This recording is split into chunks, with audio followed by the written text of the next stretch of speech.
오늘 이사야 9장 6절 말씀을 통해서 예수님은 누구십니까?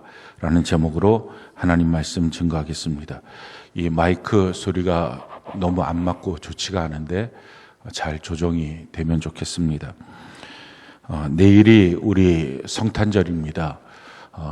처음에 첫 성탄절에 대해서 성경은 이와 같이 우리에게 말씀합니다. 누가복음 2장 10절로 11절 우리가 자문한 목소리 한번 읽어볼까요? 시작. 천사가 이르되 무서워하지 말라. 보라, 내가 온 백성에게 미칠 큰 기쁨의 좋은 소식을 너희에게 전하노라. 오늘 다윗의 동네에 너희를 위하여 구주가 나셨으니 곧 그리스도 주시니라. 첫 번째 성탄절에 대해서 성경은 너희를 위하여 큰 기쁨의 좋은 소식을 전하는데 너희를 위하여 구주가 나셨다.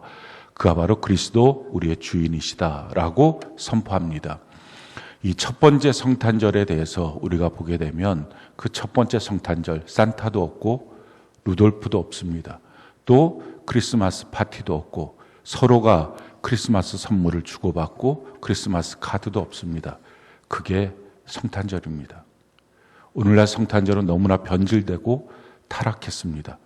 그래서 성탄절, 메리 크리스마스, 기쁨으로 그리스도께 경배합시다. 이 세 가지 단어가 합친 건데 메리 크리스마스, 기쁨으로 그리스도께 경배합시다. 마스라고 하는 단어가 경배하자라는 단어인데 이제는 그 단어조차도 변질돼서 사용 못합니다. 그래서 해피 홀리데이 위드 산타 이런 식으로 써서 말도 안 되는 것이 성탄절이 아닌 그런 일들을 만들어 놓고 있습니다. 수많은 사람들이 뭔지 모르고 흥분하고 뭔지 모르고 선물을 주고 뭔지 모르고 서로 파티를 하고 서로 즐거워합니다. 어린아이들은 왜 성탄절이 됐는데 내게 선물을 안 주느냐 이런 엉뚱한 말들을 하고 부모는 당연하게 그들에게 선물을 주는 것이 옳은 것인 양 착각합니다. 그건 다 변질되고 타락하고 변색된 크리스마스입니다. 진정한 성탄절, 그것은 우리를 위하여 구주가 나셨다. 예수님 한 분만 있는 것.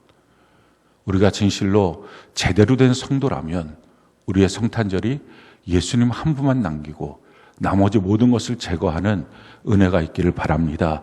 그것이 성경적 교회입니다. 자녀에게 성탄절 선물을 줍니까? 만약에 선물을 달라고 하는 자녀가 있다면 이렇게 말해 주십시오. 너의 생일이 아닌데 왜 너가 선물 받아야 하니? 너가 예수님께 선물을 드려야지. 이게 정상적인 부모입니다. 연인들끼리 선물을 주고받습니까? 혹시 누군가 어처구니 없게 그런 걸 요구합니까? 너의 생일이 아닌데 왜 너에게 선물을 주니? 너가 예수님께 선물을 드려야지. 이것이 정상적입니다. 그냥 크리스마스 파티를 하겠다고 이유도 모르는 채로 모이고 올라이트를 하고 밤새웁니까? 오늘 밤에 혹시 그런 약속들을 친구와 잡았습니까? 그럼 말하십시오. 예수님 생일인데 왜 우리들끼리 즐기고 놀아? 이유도 없이, 목적도 없이. 정확하게 선포하십시오. 맨 처음 크리스마스, 첫 번째 성탄절, 그것은 아무것도 없었고요. 오직 너희를 위하여 구주가 나셨다. 예수님 한 분만이 우리의 중심이고 주인이고 예수님 한 분만을 바라보는 것. 이것이 바로 성탄절입니다. 그래서 이 성탄절을 맞이할 때 반드시 필요한 것은 우리가 그렇게 주목하고 바라봐야 될 유일한 한 분 되시는 예수님, 그분이 누구인지를 우리가 분명히 알고 그 예수님에 대해서 바르게 우리가 경배하고 높이는 시간이 돼야 합니다. 오늘 이사야 9장의 이 예수님에 대한 예언인데 예수님 오시기 700년 전에 이사야 선지자를 통해서 예언하였던 그 내용입니다. 오늘 성경에 보면 8가지로 예수님이 어떤 분인지에 대해서 우리에게 설명을 하고 있습니다. 첫 번째는 6절 처음에 보면 이는 한 아기가 우리에게 낳았고 예수님의 오심에 대해서 첫 번째 설명하는 것이 한 아기가 우리에게 낳았다라는 것입니다. 성경은 우리에게 이와 같이 말씀합니다. 빌립보서 2장 6절로 8절 같이 한 목소리 한번 읽어볼까요? 시작. 그는 근본 하나님의 본체시나 하나님과 동등됨을 취할 것으로 여기지 아니하시고 오히려 자기를 비워 종의 형체를 가지사 사람들과 같이 되셨고 사람의 모양으로 나타나사 자기를 낮추시고 죽기까지 복종하셨으니 곧 십자가에 죽으심이라. 그는 하나님이셨는데 자기를 낮추셔서 사람이 되었고 죽기까지 복종하셨다라는 것입니다. 창조주 하나님이 피조물이 되신 것, 이것이 바로 성탄절입니다. 그 창조주 하나님이 여인의 몸 안에 들어가서 10달 동안 그 자궁 안에 있다가 마침내 산도를 통해서 태어나셨습니다. 태어난 그 자리가 마구간 말구유입니다. 어린아이에게 있어서 면역 체계가 전혀 잡히지 않았을 때 그 마구간 말구유에 있으니 온갖 병균이 침투해서 예수님 생애 33살의 예수님 생애 전체의 생애는 병들고 고통스러운 생이었습니다. 뿐만 아니라 그 아이를 낳는 자기 아내 또 그 아이에 대해서 무책임한 책임질 수 없는 무능력한 목수의 그 아들로 태어났습니다. 참 가난한 아들입니다. 또 뿐만 아니라 많은 사람들이 사생아 아니냐, 성령으로 잉태됐다는 사실을 인정하지 못하니까 그들은 믿을 수도 없으니까 평생에 이와 같이 말도 안 되는 조롱을 경험하셨습니다. 우리가 당해야 될 모든 것들 예수님의 평생의 생애를 통해서 다 경험하고, 그럼 성경은 우리에게 이와 같이 말씀합니다. 히브리서 4장 15절로 16절 같이 한번 읽어볼까요? 시작. 우리에게 있는 대제사장은 우리의 연약함을 동정하지 못하실 리가 아니요 모든 일에 우리와 똑같이 시험을 받으신 이로되 죄는 없으시니라. 그러므로 우리는 구밀하심을 받고 때를 따라 돕는 은혜를 얻기 위하여 은혜의 보좌 앞에 담대히 나아갈 것이니라. 우리를 동정하지 못하실 분이 아니다. 우리가 어떤 슬픔, 어떤 고통, 어떤 아픔을 다 있다 할지라도 주님 그걸 다 아신다. 그냥 멀찍이서 신으로서 인간에 대해서 아는 정도가 아니라 스스로 경험하고 스스로 그 모든 것들을 다 치루어 가신 그분이 바로 예수님이시다. 그래서 한 아기로 나신 것이다. 또 아기라고 하는 것은 어떤 일에 대해서도 무방비합니다. 누군가 지켜주지 않으면 안 됩니다. 그럼 누구든지 그 아기에는 접근할 수 있습니다. 그렇게 하신 이유가 뭡니까? 성경은 우리에게 이와 같이 말하죠. 로마서 10장 11절로 13절 같이 한번 읽어볼까요? 시작. 성경에 이르되 누구든지 그를 믿는 자는 부끄러움을 당하지 아니하리라 하니 유대인이나 헬라인이나 차별이 없음이라. 한 분이신 주께서 모든 사람의 주가 되사 그를 부르는 모든 사람에게 부요하시도다. 누구든지 주의 이름을 부르는 자는 구원을 받으리라. 누구든지 주님께 나올 수 있게 하기 위해서, 그가 만약에 왕으로 오셨다면, 큰 장군으로 왔다면 아마도 평민들이나 또 하찮은 인생들 같은 경우는 그 예수님께 나가는 것 자체가 힘들었을 것입니다. 그런데 마구간 말구에는 한 아기, 그 모습으로 오셨기 때문에 누구든지 주님께 나가면, 누구든지 예수의 이름을 부르면 이 예수님을 만나고 자기를 아시는 예수님, 우리가 어떤 고통 속에 있어도, 어떤 천대와 박해를 받았어도, 어떤 가난의 문제 속에 있다 할지라도 그 예수님께 나가면 그 예수님 우리를 동정하시고 은혜의 보좌 앞에 우리가 나갈 때 그 모든 것에 긍휼하심을 베풀어 주시는 이 일을 하시기 위해서 한 아기로 오셨다라는 것입니다. 그런데 이런 한 아기일 뿐만 아니라 그 다음에 예수님을 소개하는데 이렇게 소개합니다. 한 아들을 우리에게 주신 바 되었거늘. 그런데 그 사람은 한 아들이었다. 유일한 아들이었다는 것입니다. 한 아기인데 그런데 그는 유일한 아들이었다라는 것입니다. 하나님의 유일한 아들, 독생자 예수님이십니다. 성경은 이것을 우리에게 이렇게 말씀합니다. 요한복음 3장 16절 같이 한번 읽어볼까요? 시작. 하나님이 세상을 이처럼 사랑하사 독생자를 주셨으니 이는 그를 믿는 자마다 멸망하지 않고 영생을 얻게 하려 하심이라. 하나님이 독생자를 주셨다. 유일한 한 아들, 수많은 아들 중에 하나를 보내신 것이 아니라 유일한 한 아들을 보내주셨다라는 것입니다.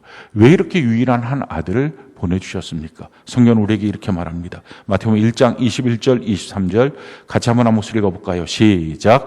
아들을 낳으리니 이름을 예수라 하라. 이는 그가 자기 백성을 그들의 죄에서 구원할 자이심이라 하니라.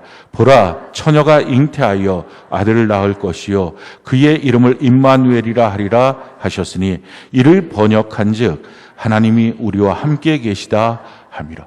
자기 백성을 그 죄에서부터 구원하시기 위해서 유일한 한 아들을 보내주셨다라는 것입니다. 독생자를 보내주셨다. 그가 영원히 우리와 함께 하시기 위해서 이 땅에 오신 것이다 라는 것입니다. 우리 하나님 우리로부터 멀리 있지 않습니다. 지금도 우리와 함께 하십니다.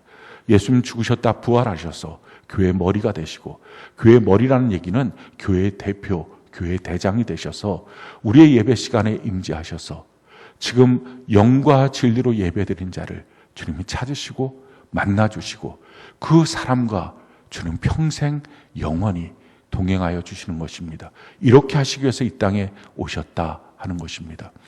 우리의 죄를 주님이 속량하셨는데 우리의 죄를 속량하시기 위한 조건이 있습니다.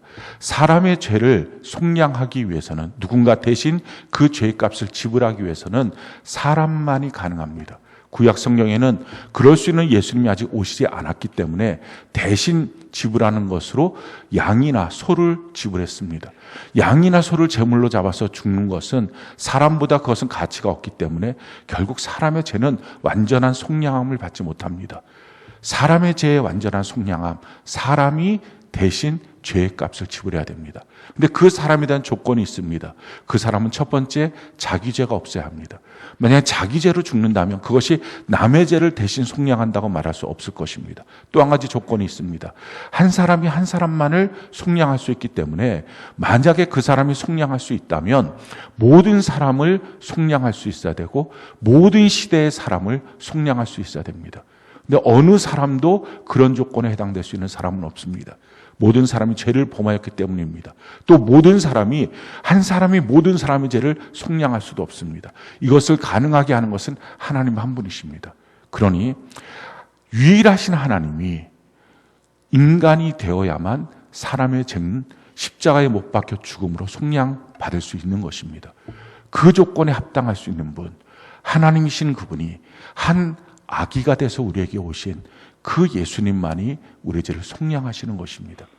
다른 누구도 우리의 죄를 속량하고 우리를 구원할 자가 없습니다. 왜 산타가 아니냐? 왜 루돌프도 아니냐? 쓸데없이 모여서 크리스마스 파티 1년 365일 364일 파티하는 건 누가 뭐라 그럽니까? 서로 만나서 선물 주고 카드 교환하는 것 누가 뭐라 그럽니까? 그러나 오직 성탄절만큼은 절대로 그런 짓 하지 말라라고 엄격하게 말하는 이유, 그 누구도 우리의 구원자가 될 수 있는 조건에 해당될 수 없기 때문에 그렇습니다. 아무리 우리를 사랑한다 할지라도, 아무리 자기의 생명을 나를 위해서 던져준다 할지라도 그는 나의 구원자가 될 수 없습니다.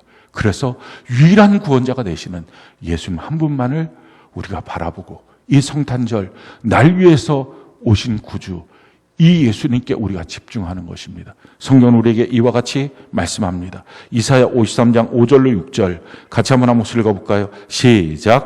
그가 찔림은 우리의 허물 때문이요 그가 상함은 우리의 죄악 때문이라. 그가 징계를 받음으로 우린 평화를 누리고 그가 채찍에 맞음으로 우린 나음을 받았도다. 우린 다 양 같아서 그릇 행하여 각기 제 길로 갔거늘 여호와께서는 우리 모두의 죄악을 그에게 담당시키셨도다. 우리 예수님 우리에게 오셔서 우리 죄를 다 담당하셔서, 그래서 우리가 예수를 믿음으로 말미암아 우리의 모든 죄로부터 속량함을 받는 이 은혜를 주신 것입니다. 그가 찔림은 우리의 죄악 때문이라. 그가 상함은 우리의 허물 때문이다.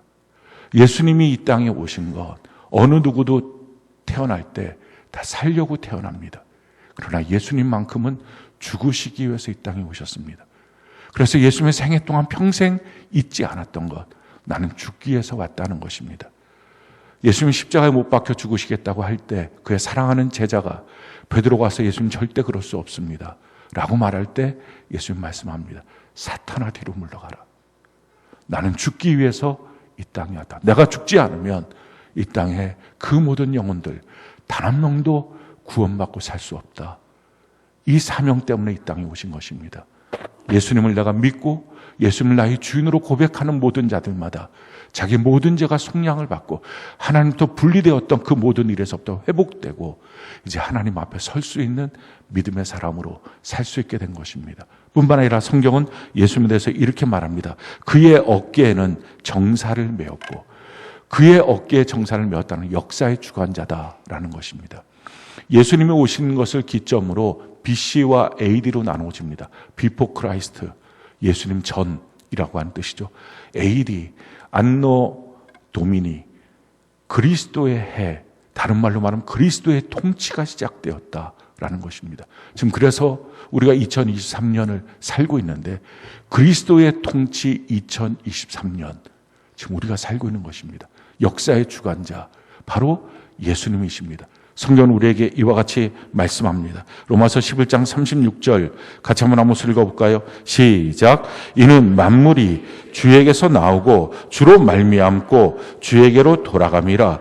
그에게 영광이 세세에 있을지어다. 아멘. 만물이 주에게서 나오고, 이 땅의 모든 만물은 말씀으로 창조하셨다 했는데 말씀 되신 예수님, 그분이 이 땅의 모든 만물을 창조하셨고, 그리고 주로 말미암고, 모든 것은 주님이 지금 통치하시고 다스리고 계시고, 그리고 주에게로 돌아간다. 마지막 예수님이 오시면서 이 땅에 재림하실 때 심판하시고 이 세상은 마감이 된다라는 것입니다.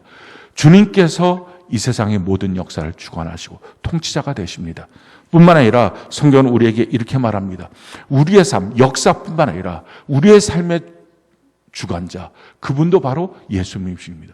예수님 오기 전에 우리의 삶, 예수님을 믿고 난 다음에 우리의 삶, 그건 완전히 인생이 대개혁이 일어나는 것입니다. 성경이 우리에게 이렇게 말하죠. 고린도서 5장 17절 같이 한번 목소리 읽어볼까요? 시작. 그런즉 누구든지 그리스도 안에 있으면 새로운 피조물이라. 이전 것은 지나갔으니 보라 새 것이 되었도다.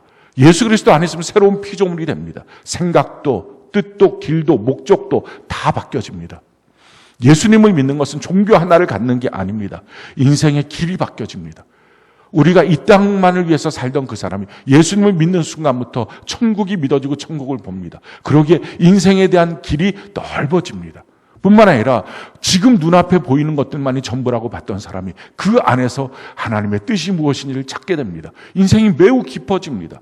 또한 자기만 알던 사람이 자기 주변의 사람들을 돌볼 수 있게 됩니다. 이웃을 사랑할 수 있게 됩니다. 인생이 매우 넓어집니다. 완전히 다른 새로운 피조물. 이것은 어떤 인격을 쌓아서 되는 게 아니라 예수를 믿을 때 가능한 것입니다. 역사의 주관자 되시는 예수님, 우리가 믿고 산다는 것은 참으로 놀라운 일입니다. 우리가 하루 앞도 어떻게 진행되는지 알 수 없습니다. 그러나 역사의 주관자 예수님을 믿고 살면 어둠 속에 빠지지 않고 빛 대신 예수님 안에서 우리가 온전하게 길을 찾고 무엇을 하며 어디로 가야 되는지 알고 살 수 있다는 것입니다. 성경은 우리에게 이와 같이 말합니다. 요한복음 8장 12절 같이 한번 목소리 읽어볼까요? 시작. 예수께서 또 말씀하여 이르시되 나는 세상의 빛이니 나를 따르는 자는 어둠에 다니지 아니하고 생명의 빛을 얻으리라. 어둠 속에 길을 잃고 과연 내 인생이 무엇을 위해서 사는가 이렇게 방황하지 않습니다. 정말 구체적으로 날마다 마땅히 해야 될 일들을 하면서 우리의 인생을 구체적으로 알면서 걸어갈 수 있게 되는 것입니다. 또한 성경은 이와 같이 말합니다. 그의 이름은 기묘자라. 이 기묘자라라고 하는 말은 원더풀, 놀라우신 분이라는 뜻입니다. 예수님의 탄생이 놀랍죠. 남자로 말미암아 여자로 잉태된 것이 아니라 동정녀 탄생, 성령으로 잉태되어서 탄생했습니다. 예수님의 생애가 아름답습니다. 너무 놀랐습니다. 그러기에 예수님을 만난 모든 사람들마다 다 놀랐습니다. 그의 말씀에 놀랐고 그의 기적의 행하심에 놀랐습니다. 예수님의 죽으심이 놀랐습니다. 그의 죽으심은 하나님의 아들의 죽으심이었습니다. 우리의 모든 죄악을 속량하시는 그 죽으심이었습니다. 예수님의 부활이 놀랐습니다. 3일 만에 그는 부활하셨고 그 부활하신 모습을 500명 이상에게 보여주셨고 부활하신 예수님 40일 넘도록 그 말씀을 가르치면서 계셨습니다. 예수님의 승천이 놀랐습니다. 예수님이 이 땅에 계시다가 승천하셔서 우리의 처소를 준비하시겠다고 약속하여 주셨습니다. 또한 예수님의 재림이 놀랐습니다. 마지막 날 이 땅은 주님의 재림으로 주께서 천사들의 호령과 그 나팔 소리 가운데 이 땅에 임재하셔서 주를 믿는 자들을 다 불러 모으시고 하늘에서 만나시고 이 땅에 오셔서 천년왕국을 이루셨다가 영원한 천국으로 주의 백성들을 데리고 가시게 될 것입니다. 예수님을 믿는다는 것은요, 그렇지 않을 때의 인생은 따분합니다. 뭐가 됐든지 재미난 게 없는 거예요. 그러니까 쾌락에 빠지고 그러니까 마약에 빠지는 것입니다. 우리가 봤을 때 참 부러운 인생인 것처럼 보이는 사람들도 알코올 중독, 마약 중독, 성 중독, 온갖 중독에 빠져 있습니다. 왜 그렇습니까? 인생이 따분하니까요. 해 아래 새 것이 없습니다. 뭐를 더 가지면 대단하게 좋은 것처럼 보이지만 사실은 그게 있으나 마나 별 소용없습니다. 그런데요, 예수님을 만나면, 그리고 예수님과 동행하면 날마다 기가 막힌 하루입니다. 내게 어떻게 이런 은혜를, 내게 어떻게 이런 삶을 예수님 만나보셨습니까? 교회 나오는 종교인 말고 진짜 예수님 만나보셨습니까? 그리고 그 예수님과 동행하고 계십니까? 날마다 기가 막힌 하루하루 그것을 만끽하는 것, 그것이 예수를 믿는 삶이고요. 그러면서 고백합니다. 예수는 참으로 놀라우신 분이십니다. 이 고백을 하는 것입니다. 성경이 우리에게 이와 같이 말합니다. 신명기 33장 26절로 29절, 우리 같이 한번 목소리 한번 읽어볼까요? 시작. 여수는이여 하나님 같은 이가 없도다. 그가 너를 도우시려고 하늘을 타고 궁창에서 위엄을 나타내시는도다. 영원하신 하나님이 내 처소가 되시니 그의 영원하신 발이 내 아래에 있도다. 그가 내 앞에서 대적을 쫓으며 멸하라 하시도다. 이스라엘이 안전히 거하며 야곱의 샘은 곡식과 새 포도주의 땅에 홀로 있나니 곧 그의 하늘에 이슬을 내리는 곳에로다. 이스라엘이여 너는 행복한 사람이로다. 여호와의 구원을 너같이 얻은 백성이 누구냐? 그는 너를 돕는 방패시요 내 영광의 칼이시로다. 내 대적이 내게 복종하리니 내가 그들의 높은 곳을 밟으리로다. 여수론이여. 이 여수론이란 말의 뜻은 나의 작고 귀여운 나의 새요, 이런 뜻입니다. 하나님 우리를 보셨을 때 그렇게 보십니다.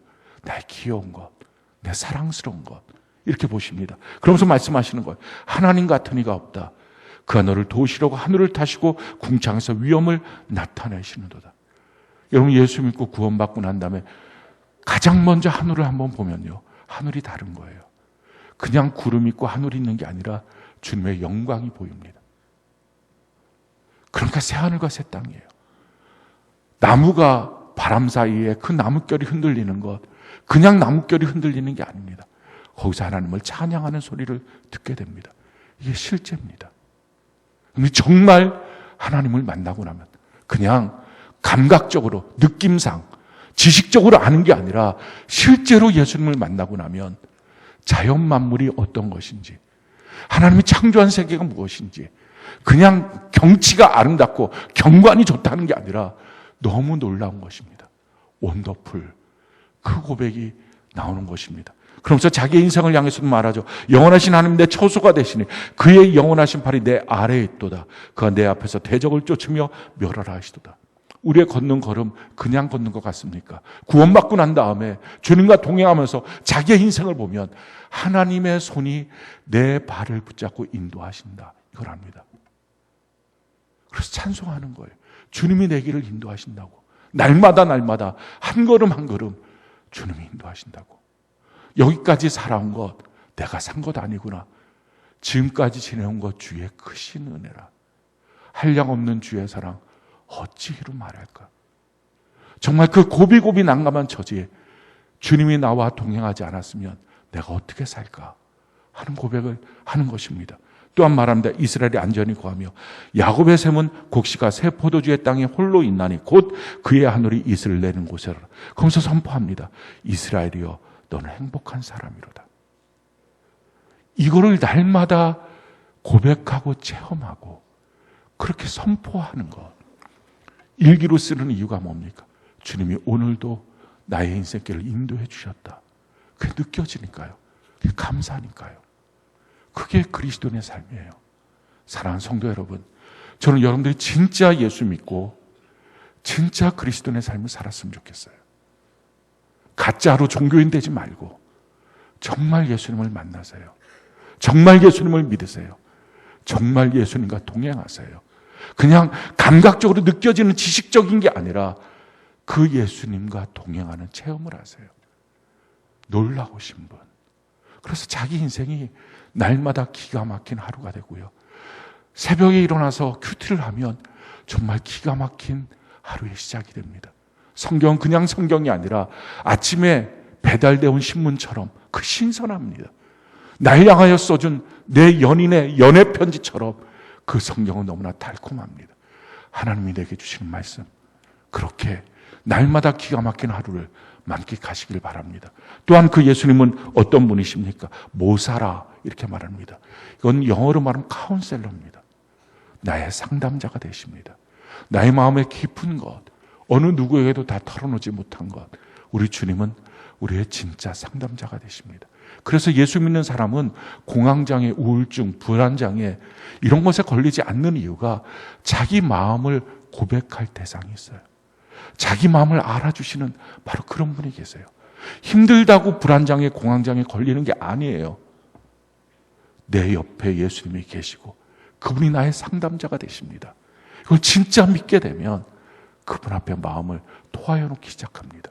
성경이 우리에게 이렇게 말하죠. 신명기 4장 7절 같이 한번 읽어볼까요? 시작. 우리 하나님 여호와께서 우리가 그에게 기도할 때마다 우리에게 가까이 하심과 같이 그 신이 가까이함을 얻은 큰 나라가 어디 있느냐.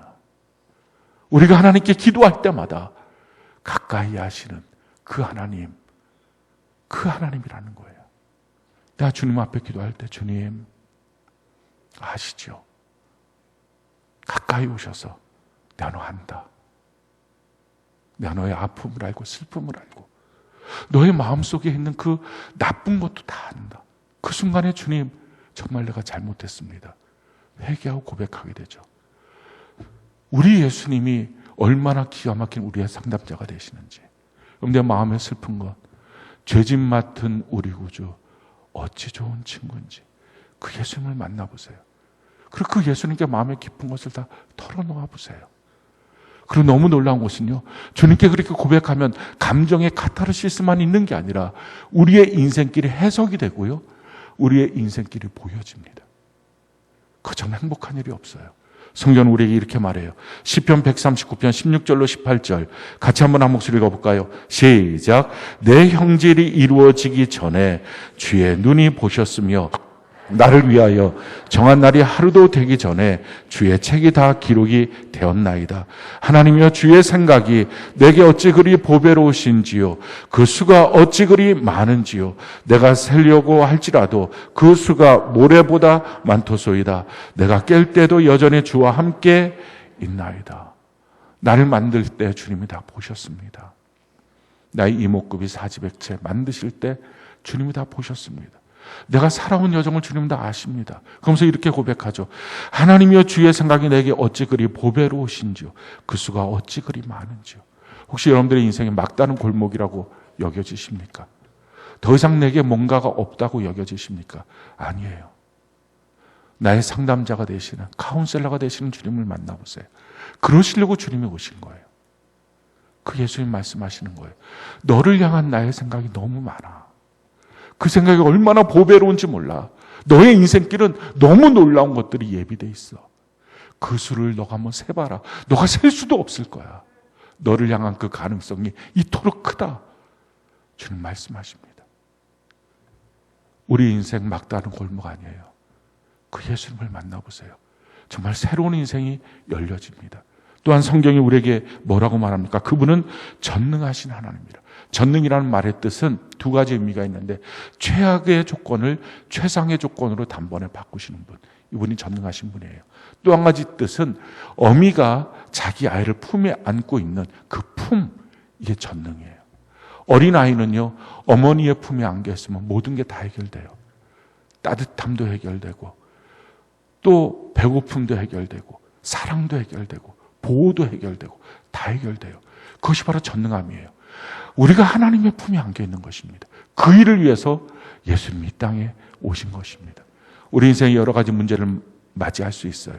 근데 이 전능하신 하나님이 함께 하시니 성경은 우리에게 이렇게 말씀하시죠. 로마서 8장 28절로 30절 우리가 한번 목소리 읽어볼까요? 시작. 우리가 알거니와 하나님을 사랑하는 자 곧 그의 뜻대로 부르심을 입은 자들에게는 모든 것이 합력하여 선을 이루느니라. 하나님이 미리 아신 자들을 또한 그 아들의 형상을 본받게 하기 위하여 미리 정하셨으니 이는 그로 많은 형제 중에서 맏아들이 되게 하려 하심이라. 또 미리 정하신 그들을 또한 부르시고 부르신 그들을 또한 의롭다 하시고 의롭다 하신 그들을 또한 영화롭게 하셨느니라. 우리 앞에 좋은 일 나쁜 일, 근데 예수 믿는 사람들은요 좋은 일 나쁜 일이 없어요. 다 하나님이 합쳐서 선을 이루시는 일이에요. 이게 주님을 만난 사람 그게 믿어져요. 뿐만 아니라 그것은 우리가 이 땅에서 얼마나 좋은 일일까, 이 땅에서 얼마나 선한 것일까가 아니라 영원한 천국으로 나를 인도하시기 위하여 나를 부르시고 나를 의롭다 하시고 영화롭게 하시는 그 길 가운데 아들을 본받게 하기 위해서 내게 주신 모든 사건은 예수님을 본받게 하기 위해서 주신 사건이다. 이 사실을 깨닫게 됩니다. 사랑하는 성도 여러분, 여러분들이 당하는 모든 일들, 올 한 해 있었던 모든 사건들, 좋은 일 나쁜 일 없어요. 하나님이 합력해서 선을 이루시는 일입니다. 그러기 위해서 중요한 게 뭐예요? 이 땅만 바라보지 마십시오. 우리 인생은 천국과 맞닿아 있어요.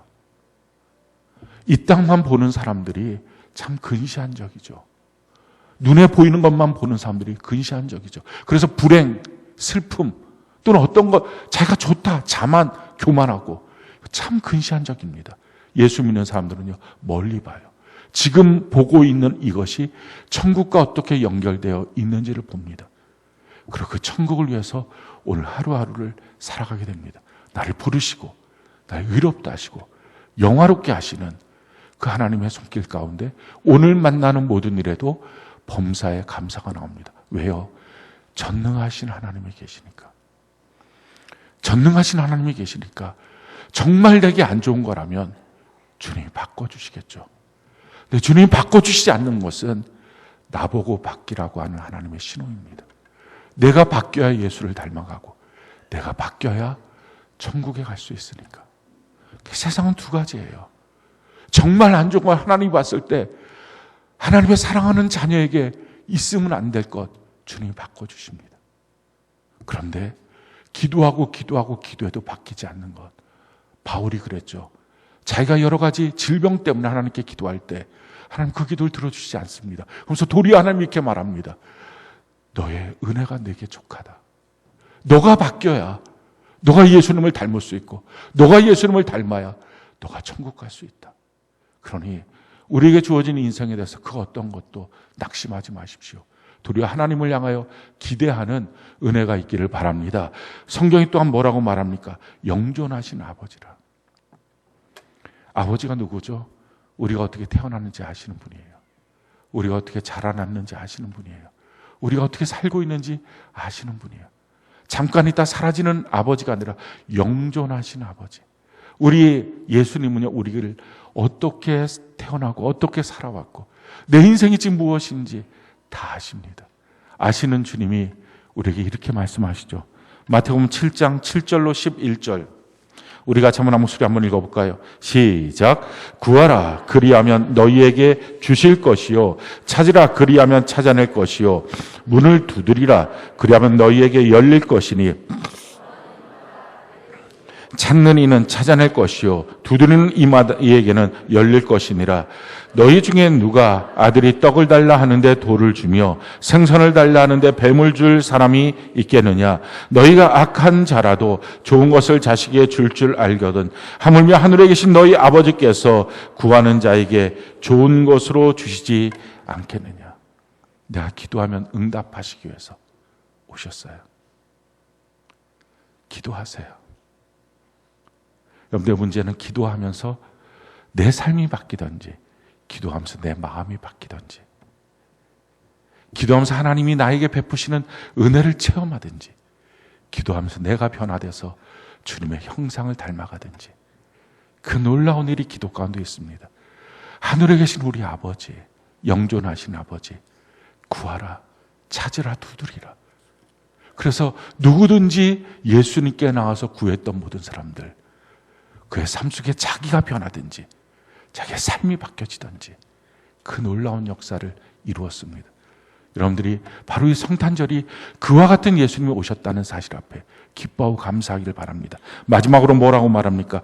평강의 왕이라 할 것입니다. 우리에게 평강을 주시는 분, 성경은 이와 같이 말합니다. 요한복음 14장 27절 같이 한번 읽어볼까요? 시작. 평안을 너희에게 끼치노니 곧 나의 평안을 너희에게 주노라. 내가 너희에게 주는 것은 세상이 주는 것과 같이 아니하니라. 너희는 마음에 근심하지도 말고 두려워하지도 말라. 평안을 주시는 주님. 사랑하는 성도 여러분, 이분이 예수님이에요. 그 예수님이 우리를 구원하시기 위해서 오셨어요. 예수님의 생일이 없다면 우리의 생일은 저주입니다. 우리는 태어나서 아무에게도 자기 속을 털어놓지 못하고 불안장애, 공황장애 이런 거에 평생 시달리고 열등감에 시달리고 수많은 사람들에게 찢기고 눌리고 결국 그런 인생을 살다가 죽으면 지옥 가는 것, 이게 우리의 운명이었습니다. 근데 예수님의 생일이 있으니까, 예수님 날 구원하시기 위해서 이 땅에 오셨으니까 우리의 생일이 축하받을 가치가 생긴 거예요. 우리의 생애가 살만한 이유가 생긴 것입니다. 날 구원하시기 위해 오신 이 예수님, 우리가 내일이 성탄절입니다. 물론 성탄절 12월 25일 성경에 없는 날이죠. 또 역사적으로 보면 4세기쯤에 로마에서 그 태양신을 섬겼던 태양신 축제일에 성탄절을 같이 만든 것입니다. 실질적으로 언제가 성탄절인지 모릅니다. 그러나 한 가지 분명한 사실은 예수님이 이 땅에 오셨다는 것입니다. 언제인지 모르지만 기독교 역사 속에 그와 같이 우리가 믿고 고백했기 때문에 12월 25일을 성탄절로 믿고 주님이 오셨다, 이 사실을 고백하는 것이야말로 매우 중요한 역사적 의미가 있습니다. 예수님이 이 땅에 오신 것, 이 성탄절 우리가 기쁨으로 맞이하는 것입니다. 우리 부모 생신 때, 우리 부모 환갑 때 자녀라면 어떻게 할까요? 미리 가서 막 뭔가 준비하고 일하고 자기의 소중한 예물도 잘 준비해서 부모님께 드리고, 너무 당연한 자녀로서의 도리일 것입니다. 부모의 생일 때 찾아오지 않는 자녀, 참 망난이죠. 돈 아까워서 줄 수 없는 자녀, 참 은혜도 모르는 망난일 것입니다. 부모 우리를 구원하지는 못했어요. 우리를 태어나게는 해도 예수님 그 몸을 찢어서 죽으심으로 우리를 구원하시기 위해서 이 땅에 오셨고, 예수를 믿고 구원받은 백성이라면 우리 인생의 가장 귀한 날 성탄절, 이 날을 기뻐하고 감사할 것입니다. 내 생일이 중요한 게 아니라, 여러분들의 한갑날이 중요한 게 아니라, 여러분들의 생애 가운데 무엇인가 기쁜 날이 중요한 게 아니라 예수님의 생애가 있기에 내 모든 삶이 가치 있고 의미 있습니다. 우리가 주님께 고백하면서 내일 성탄절 최고의 기쁨과 감사로 하나님께 나와서 우리 예배하는 우리 모두가 되기를 예수님 이름으로 축원합니다.